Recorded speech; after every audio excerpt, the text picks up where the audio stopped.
Alam mo ba kung ano ang wala sa mga matatagumpay na tao ngayon sa mundo na siya namang pumipigil sa'yo para maabot ang mga pangarap mo? Oops! Huwag mo munang i-scroll. Kung gusto mong malaman kung paano ka magtatagumpay sa buhay, tapusin mo ang video na to. Hi, I'm Ems. Alam mo ba kung ano ang wala sa mga matatagumpay na tao ngayon sa mundo na siya namang pumipigil sa'yo para maabot ang mga pangarap mo? Oo, pumipigil sa'yo para maging kagaya nila. At yun ay ang takot. Yes, takot o fear. At sa panahon ngayon, isang bagay na mas madalas pumipigil sa atin o mas nangingibabaw is the emotion of fear.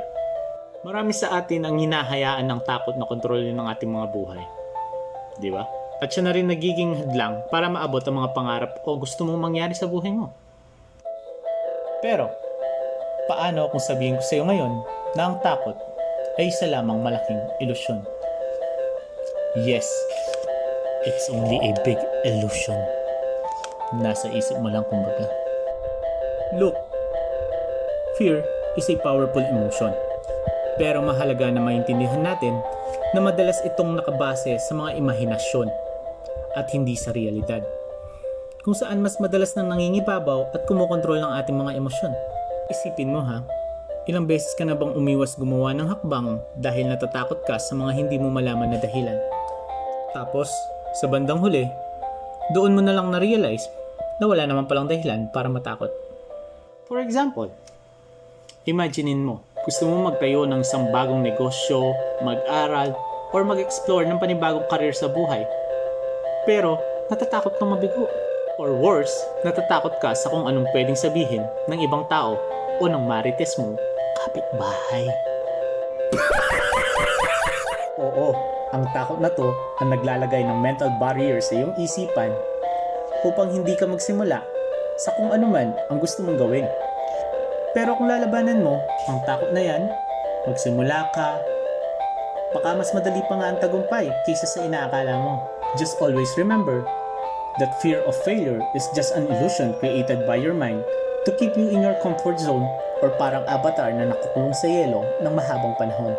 Pero ito na rin ang nagiging dahilan ng iyong paghinto para ma-develop or mag-improve ka. Kapag hinarap mo ang iyong takot, makakakuha ka ng lakas ng loob, tapang at kumpiyansa.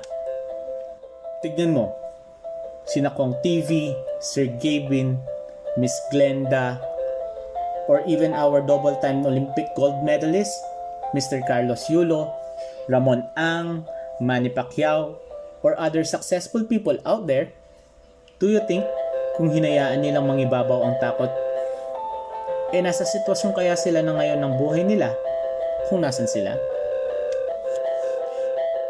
Moral talk. Para malampasan ng takot, kailangan mo munang tanggapin na nasa iyo ito. Acceptance is the key, kumbaga. Intindihin mo kung ano ang pinagmulan and always remember these three things. First, life is too short to be held back by fears na nag-i-exist lamang sa ating mga isipan. Every day you delay taking action because of fear, you're robbing yourself of opportunity to live a fuller, successful life. Ask yourself, what are the worst things that may happen? Or, even the worst does happen, hindi ba mas mabuti ng try than never to try at all? Second, fear is like a shadow. It looks intimidating from a distance, but when you step into the light, it disappears. At doon natin nakikita na mas napakadali pa lang harapin ang mga takot na ito. Dahil ito ay mga katang isip lamang. Third, and the last thing, fear is only as real as we make it. Don't let it control your life. Instead, use it as a stepping stone to greatness. You have the power to transform your life.